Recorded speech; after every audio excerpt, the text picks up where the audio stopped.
Jacques, est-ce que vous êtes avec nous? Est-ce que vous nous entendez? Allez-y. Je suis très heureux et honoré de partager avec vous notre défi. Une Europe dont il ne faut pas avoir honte, c'est le titre de ma présentation. J'ai eu une discussion il y a quelques jours avec l'auteur suisse Jean Ziegler sur les initiatives d'urgence à prendre pour construire un nouveau paradigme dans les relations internationales. Il soutient pleinement nos objectifs, étant un défenseur historique pour que la justice et la nourriture soient un droit assuré pour tous, et qui croit que les murs les plus solides finissent toujours par s'effondrer par ses propres fissures. Dans ce contexte, nous avons immédiatement convenu que l'Europe, telle qu'elle est une cause désespérée, une cause perdue dont il faut avoir honte.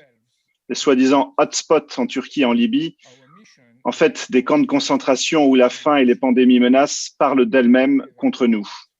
Notre mission est donc, étant donné que les nations européennes doivent jouer leur rôle dans cette symphonie universelle, un tianxia harmonieux, comme diraient les Chinois, notre mission est de créer des instruments pour pouvoir jouer le rôle d'une Europe dont il ne faut pas avoir honte. Alors, je vais commencer brièvement, parce qu'elle ne mérite pas qu'on y passe trop de temps, à parler de cette Union européenne, comment elle fait actuellement ou ne fait pas la plupart du temps, ce qu'elle ne fait pas la plupart du temps. Elle se comporte comme une déchetterie d'oligarques sans chef.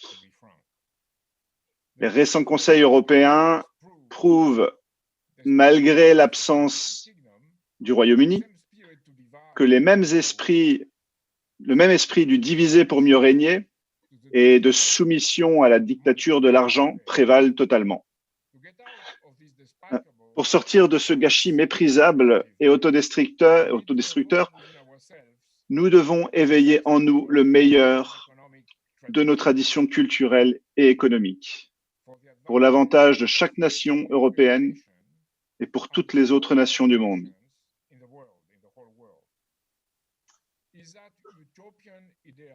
Est-ce de l'idéalisme utopique? Non, c'est tout l'inverse, justement. Parce que c'est l'idéologie égoïste partagée par tous, l'idéologie soi-disant réaliste et pragmatique qui a détruit notre système immunitaire commun, notre santé publique et notre santé immunitaire financière. Le résultat est que face à la pandémie, nous n'avions pas assez de masques, de tests, de respirateurs, et que nous n'étions pas en mesure de prévoir quelque chose que nos dirigeants prétendaient imprévisible. Tous ces dirigeants ont échoué, comme des Hamlet, non pas individuellement en tant que tels, mais parce que leur adaptation à la cupidité monétaire individualiste et égoïste de notre société conduit leur impuissance à devenir criminelle par négligence. C'est-à-dire gouverner, c'est prévoir, et ne pas prévoir conduit à notre perte. Léonard de Vinci ajoute ironiquement que ne pas prédire, c'est déjà gémir. Voyons donc brièvement ce que l'Union européenne et les États européens ont fait. Pour illustrer cela avec un exemple, ils ont imposé le juste attendait le flux tendu, le just in time, à nos hôpitaux. Ils ont imposé cela à nos hôpitaux avec des règles financières à court terme, ruinant leur capacité à réagir correctement. Alors, en réalité, ce sont les États qui devraient plutôt fonctionner comme de bons hôpitaux publics, consacrés à la responsabilité collective, à la véracité, aux soins pour tous, en fournissant non pas des chiffres et des statistiques en tant que telles, évaluées dans les unités monétaires, mais des idées et des initiatives pour être simplement plus humains. La première chose que Christine Lagarde, la présidente de la Banque centrale européenne, a dit, donc la Banque centrale européenne, la véritable branche armée de l'Union européenne, donc ce qu'elle a pu dire, je la cite, « L'annulation de la dette est inconcevable.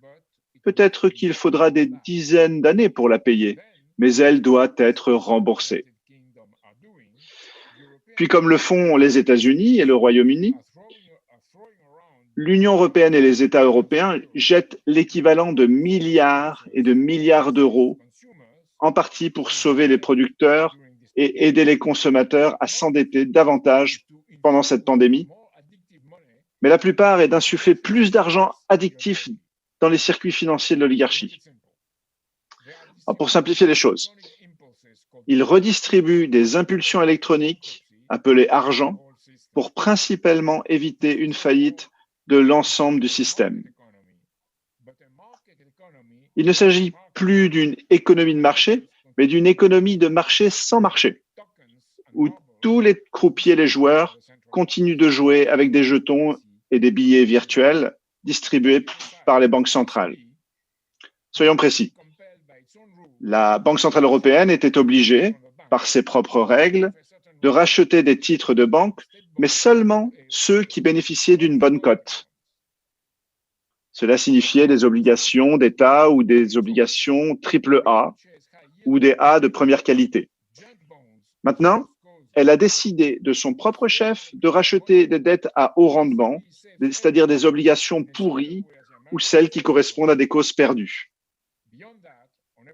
Ainsi, avec une fausse monnaie électronique, la Banque centrale européenne sauve tout le monde de la même manière que la Réserve fédérale américaine. En outre, le 9 avril, les ministres des Finances de l'Union européenne ont décidé de créer une gamme de facilités de crédit de 540 milliards d'euros, 240 milliards du mécanisme européen de stabilité, 240 milliards de la Banque centrale européenne d'investissement, la Banque européenne d'investissement, et 100 milliards de la Commission européenne. Mais la plupart est emprunté par ce qu'on appelle l'argent à effet de levier sur les marchés. Cet argent retourne surtout dans les circuits financiers, prêtant l'argent emprunté, et la Banque centrale européenne est alors une sorte d'intermédiaire, prêteur en dernier recours pour les escrocs. Alors, de leur côté, les États européens ont organisé des aides massives, 410 milliards d'euros pour la France, 1100 milliards pour l'Allemagne, 475 milliards pour le Royaume-Uni, comparable aux 2200 milliards de dollars que les États-Unis ont fournis aussi. Donc, la plupart d'entre eux, de ces packages, sont basés sur quoi? Sur les nouveaux prêts et le report des charges accumulant plus de dettes sans créer les moyens de les rembourser. Donc, pour rendre tout cela plus compréhensible, au-delà des technicités obtuses, disons que la pandémie n'a été qu'un révélateur d'un canular financier basé sur un système fou d'endettement et un déclencheur pour le krach, mais ça n'a pas été la vraie cause. C'est en raison de la situation financière qui a précédé la pandémie que rien n'a été fait pour la prévenir, qu'on a eu ça. Faire quelque chose à court terme n'a pas payé. Puis lorsque la pandémie s'est produite, il n'y a eu pas de masque, pas de ventilateur, pas de tests, et la seule solution possible pour y faire face était un confinement de la population. Il fallait le faire, et ça a été fait, mais de manière inappropriée, sans réelle coopération entre les nations européennes, ce qui a bloqué l'économie. Et la solution a été d'émettre plus d'argent électronique fictif pour contrebalancer l'arrêt de l'économie et d'éviter toute faillite, principalement au profit des escrocs. Plus de dettes pour sauver un système surendetté et la plupart de celui-ci pour sauver les requins initiés. Puis, une reprise de Wall Street, soudain, s'est produite par la gestion de la bulle, de toutes les bulles, sans aucune chance cependant d'avoir une véritable reprise économique physique au sein d'un tel système. Pourtant, le pire est à venir, parce qu'il n'y a pas assez d'argent pour continuer. La Commission européenne prévoit soit d'emprunter 1 000 milliards d'euros sur les marchés, ou de prendre le budget de la communauté européenne comme une garantie pour imprimer 1 500 milliards de soi-disant dettes perpétuelles, basées uniquement sur le paiement d'intérêts financés par une taxe écologique, le capital n'étant jamais remboursé. Donc, en vérité, nous sommes à bord de ce qu'on appelait au Moyen-Âge la nef des fous. avec des capitaines arrogants qui font semblant de donner des ordres en plein milieu des icebergs, et les banquiers qui répètent frénétiquement, comme le gouverneur de la Banque de France, François Villeroy de Galhau, je cite, vous devrez rembourser cet argent. Vous devrez rembourser cet argent. Ah, bien sûr, pas les croupiers à la sauce britannique de la City de Londres et leurs associés, mais nous tous, les producteurs et les consommateurs ensemble.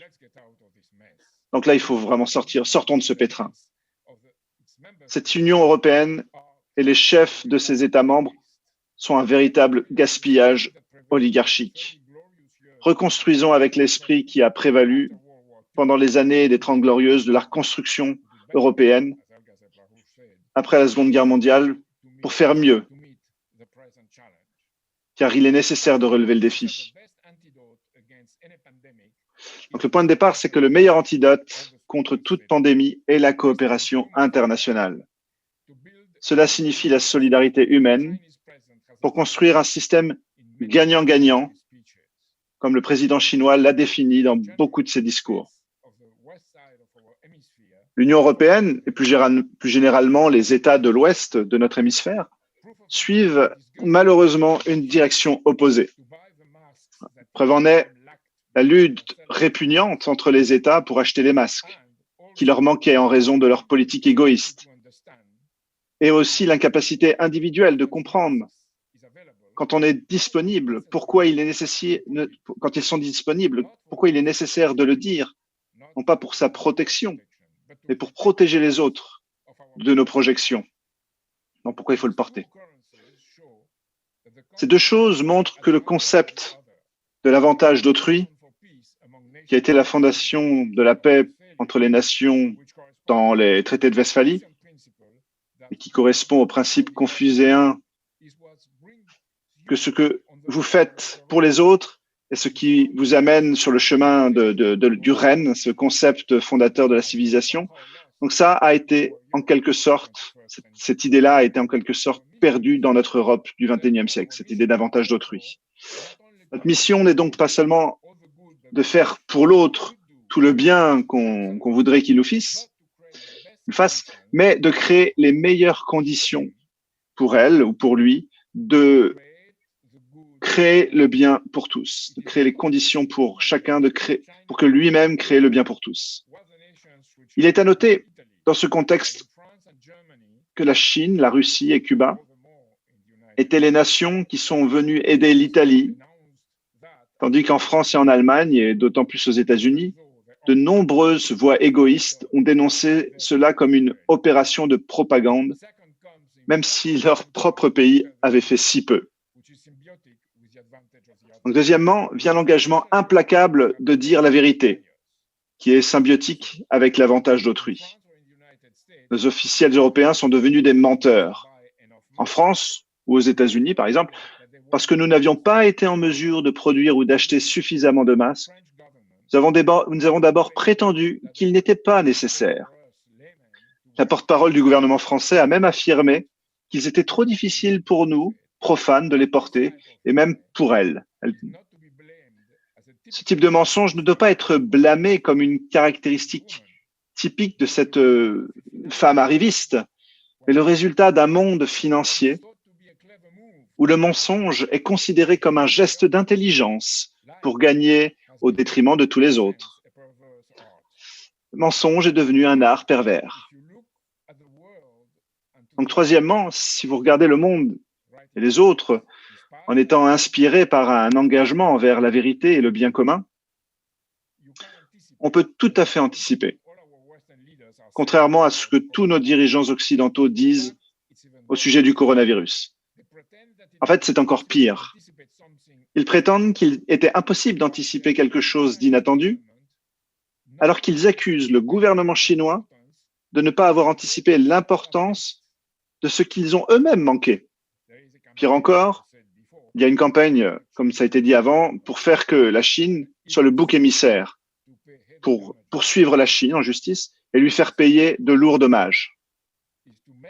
Donc, anticiper, c'est mesurer les conséquences de ce que vous faites ou ce que vous ne faites pas. Et c'est cela qu'on appelle vraiment gouverner. Si vous mesurez les conséquences du futur et votre propre responsabilité là-dedans, vous pouvez prévoir un changement de phase. Non pas en déduisant, en induisant ou en extrapolant déjà ce qui existe, mais en mesurant les effets des actes sur l'avenir. C'est la méthode pasteurienne, ce que les épidémiologistes pasteuriens et les virologues ont appelé les sentinelles médecine. C'est une médecine tenant compte de l'espace-temps des malades que l'on observe avec les yeux de l'avenir et la relation entre leur environnement physique et leur maladie. Toujours en attente de changements, de surprises inattendues. Donc, si au lieu de cela, vous abandonnez les priorités humaines en faveur des statistiques linéaires du profit financier, vous êtes condamné à commettre des crimes politiques. Donc, l'engagement pour l'avantage d'autrui, la véracité et l'anticipation est ce qui est nécessaire. Sinon, on peut s'attendre à ce que l'on appelle des signes noirs, des conséquences désastreuses pour l'humanité provoquées par des très mauvaises décisions aient lieu.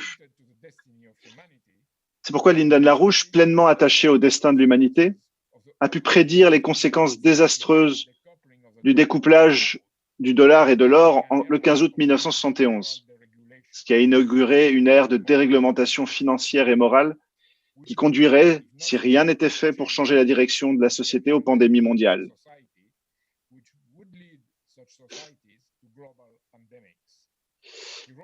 Il a plusieurs fois mis en garde sur cette question dans ses écrits, dont d'autres orateurs parleront d'ailleurs, mais par cupidité financière, ces avertissements n'ont jamais été pris en compte.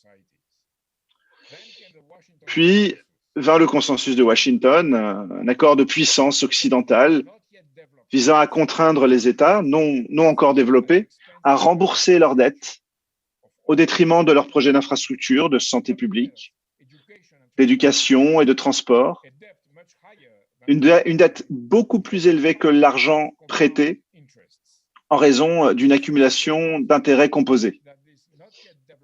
C'est par un tel processus qu'ils sont devenus sous-développés. Ce comportement criminel a conduit à la situation actuelle et exige une intervention immédiate de notre part en Occident, avec la Chine et la Russie, pour lancer un programme partant du haut vers le bas, impliquant une mobilisation mondiale anti-pandémique. C'est ce que Mauro Ferrari, président du Conseil européen de la recherche de l'Union européenne, défendait en tentant de mettre en œuvre un programme scientifique de lutte contre le virus. Mais il a dû démissionner le 8 avril en pleine pandémie parce que son programme n'a même pas été examiné par les autorités de l'Union européenne. Nous avons nous-mêmes proposé à l'Institut Schiller notre mission Apollo de LaRouche pour vaincre la pandémie mondiale, parce que les chefs d'État prétendant être mobilisés comme dans une guerre ont été incapables ou peu disposés à présenter des stratégies, à proposer des mobilisations ou à penser différemment. La vérité est qu'ils sont prisonniers d'au moins 4 virus qui inspirent ces politiques anti-humaines et paralysent leur intention de combattre. Ces 4 virus, qui représentent au total les virus de l'empire, des empires, fondés sur l'esclavage ou le servage par la dette, sont le virus financier, le virus malthusien, le virus géopolitique et le virus bureaucratique. Toute forme de coopération internationale pour le bien commun exige l'éradication de tels virus qui, dans notre histoire européenne, ont parlé différemment en différentes langues, dialectes, mais qui sont aujourd'hui définitivement britiques, comme l'expliquait auparavant Helga Zepp-LaRouche, au sens de l'Empire britannique. Le virus financier devrait être évident pour la plupart d'entre nous. Mais il n'y a pas de force obscure cachée dans certains endroits sombres qui nous condamnent. Nous sommes tout simplement spoliés, comme l'Empire britannique l'a toujours fait et le fait encore, dans un monde où sur lui, le soleil ne se couche jamais. Il assoit son pouvoir sur la gestion d'une dette odieuse et illégitime, jamais basée sur des programmes utiles, visant à créer des plateformes de développement, mais sur la possession sans fin d'actifs financiers. Un tel système est incapable de favoriser la découverte de nouveaux principes physiques générant, lorsqu'ils sont appliqués sous forme de technologie, une augmentation de ce qu'on appelle le potentiel de densité démographique relatif. La relation entre ce potentiel et la densité des flux d'énergie a été justement la découverte fondamentale de Lyndon LaRouche. L'Europe d'aujourd'hui n'est pas en mesure de fournir les moyens de maintenir, même au niveau actuel, sa propre population. Les besoins de maintenir sa densité actuelle sont au-dessus du potentiel qui est nécessaire pour améliorer sa propre densité future. C'est ainsi que LaRouche a établi scientifiquement que l'Occident est dans sa façon actuelle de fonctionner totalement condamné. La Banque centrale européenne, la Réserve fédérale américaine peuvent produire des milliards, des billions de faux argent, mais jamais des masques, des ventilateurs, de l'acier, des ponts, des avions, des machines-outils en général. Ils sont incapables d'émettre du crédit pour un avenir meilleur parce que leurs yeux sont fixés sur les narines stériles du passé,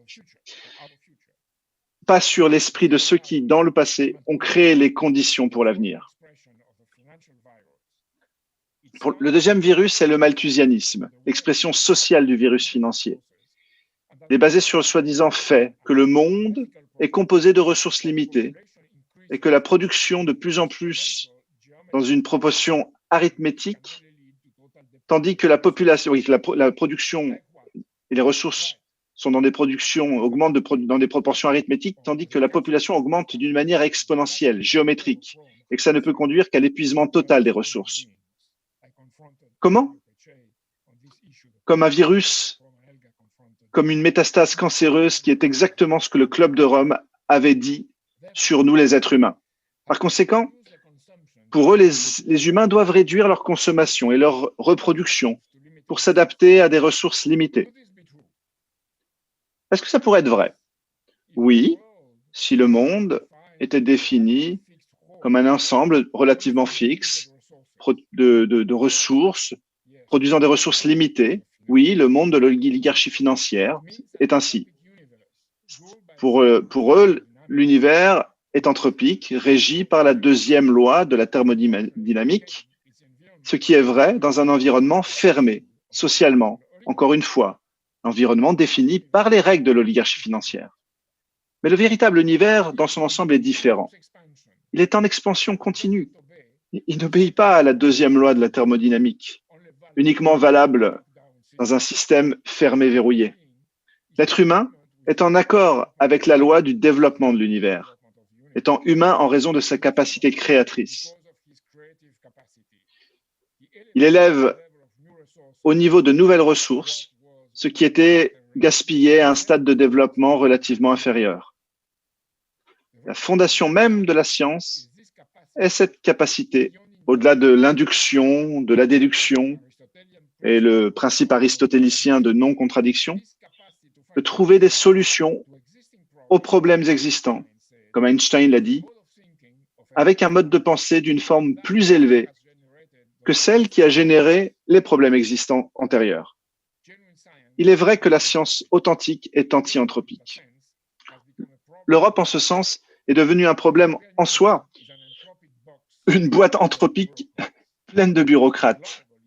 C'est risible, oui, mais les conséquences de cela ne le sont pas. Tous les malthusianismes, quelle que soit leur forme, conduisent au racisme, aux crises et à l'autodestruction, comme l'a bien montré le fonctionnement de l'Empire britannique. Le troisième virus est le virus géopolitique, expression mondiale des virus financiers malthusiens. C'est la politique de la City de Londres, de Wall Street, les héritiers de l'Empire britannique de Venise et d'Amsterdam. Pour les néoconservateurs d'aujourd'hui, des deux côtés de l'Atlantique, l'univers politique est un champ de bataille où les ennemis sont condamnés à combattre, le gagnant saisissant tout le pouvoir et tout l'argent au détriment des perdants, quel que soit le coût de la bataille dans les destructions ou la mort des êtres humains. ce qu'on appelle la Grande-Bretagne mondiale, le Global Great Britain, en termes de la société, oui, dans les termes de la Henry Jackson Society, c'est la mondialisation financière, le malthusianisme et la géopolitique, avec toujours la même idéologie et la même façon criminelle de se comporter, même si elle est aujourd'hui avec les five eyes, les 5 yeux, au lieu de porter un monocle. Un tel monde est incapable de générer plus de pouvoir humain et conduit inévitablement à la guerre pour saisir plus de ressources limitées. La dernière forme de virus est le virus bureaucratique. C'est le virus typique de l'Union européenne, le virus des serviteurs, le virus d'une servitude volontaire. Il s'agit d'un ordre basé sur un monde fini, comme le monde des virus précédents, toujours soumis à une puissance extérieure et opposé par sa nature même à l'éclosion et le développement de toute idée créative.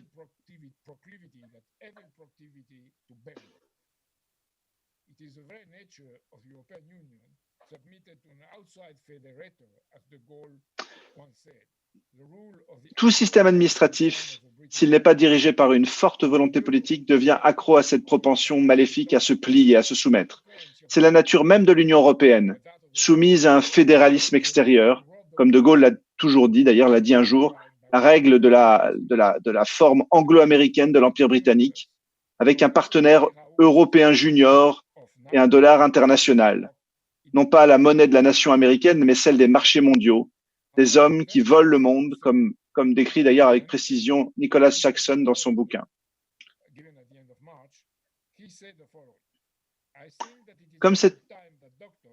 Comme contre cet univers destructeur, le professeur Didier Raoult, qui a notamment été connu avec l'hydroxychloroquine, a quelque chose de très intéressant à dire. Dans un entretien au Monde, donné fin mars, il a déclaré ce qui suit. Je pense qu'il est temps que les médecins reviennent à leur position, avec les philosophes et les personnes qui partagent une inspiration humaine et religieuse au niveau de la réflexion morale, même si certains préfèrent l'appeler éthique, et que nous devons nous débarrasser des mathématiciens qui ne sont que des météorologues dans ce domaine. Cela est aussi valable pour les choix sur les mesures de santé publique que pour la définition de la coopération internationale entre les nations. Les statistiques et les mathématiques définissent un domaine utile des entités créées, mais ne pourraient jamais générer quelque chose de nouveau, enfreignant les règles du jeu pour l'humanité. Ou alors de nouveaux principes physiques, des découvertes de principes ou des formes de solidarité sociale. Jamais les mathématiques ne pourraient permettre cela. Prendre les mathématiques et les règles administratives comme moyen de prendre les principales décisions dans les moments comme le nôtre est donc un crime contre la créativité. L'Union européenne et la façon dont nos États sont organisés, en tant qu'entité obéissant ni à la solidarité humaine ni au pouvoir créatif, font de nous les victimes des virus que j'ai mentionnés auparavant, des virus mortels. C'est pourquoi je vous parle aujourd'hui et j'appelle à une renaissance de l'Europe dans un véritable concert de nations. Pensez-y un instant. Évocateurs parmi nous sont maintenant Cervantes et Goya, Erasme, Comenius, Rembrandt, Léonard, Rabelais et Dante, Schiller et Leibniz et d'autres, Beethoven. Et tout d'abord Beethoven, car c'est son année 2020. Nous avons besoin que ces créateurs inspirent une véritable Europe, en regardant aussi loin que la Chine et l'Amérique, d'être un pont et non une impasse sur le chemin du cimetière. Nous avons besoin d'un nouveau leadership, jeune, plus dévoué, plus humain, qui à son tour a besoin de nos connaissances. Pensons au-dessus de nous et agissons ensemble pour sauver de la faim, de la mort et les criquets à venir, le Burkina Faso, le Niger, le Nigeria, la Somalie, le Kenya, le Tchad, le Zimbabwe. Soyons à nouveau patriotes et citoyens du monde, avec une passion renouvelée pour nos nations et mettre le meilleur d'entre nous à l'avantage des autres, pour un projet gagnant-gagnant de la civilisation, un pont terrestre mondial de l'Atlantique à la mer de Chine, vers l'Est et vers l'Ouest.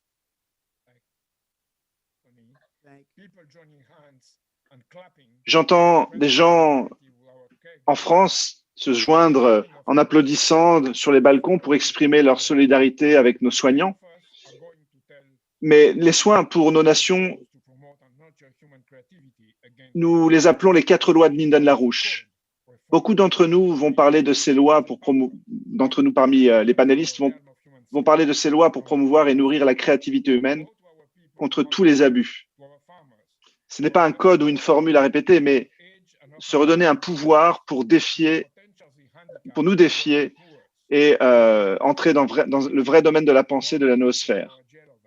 Nous devons à notre peuple dans les hôpitaux, à nos agriculteurs, à nos travailleurs industriels, à nos boursiers, à nos retraités, et souvent abandonnés, aux handicapés et aux travailleurs pauvres. Nous le devons à nos voisins de tous les continents de faire que ces 4 lois, les lois de Larouche, soient des moyens menant à notre avenir, façonnant une Europe dont il n'est plus à avoir honte.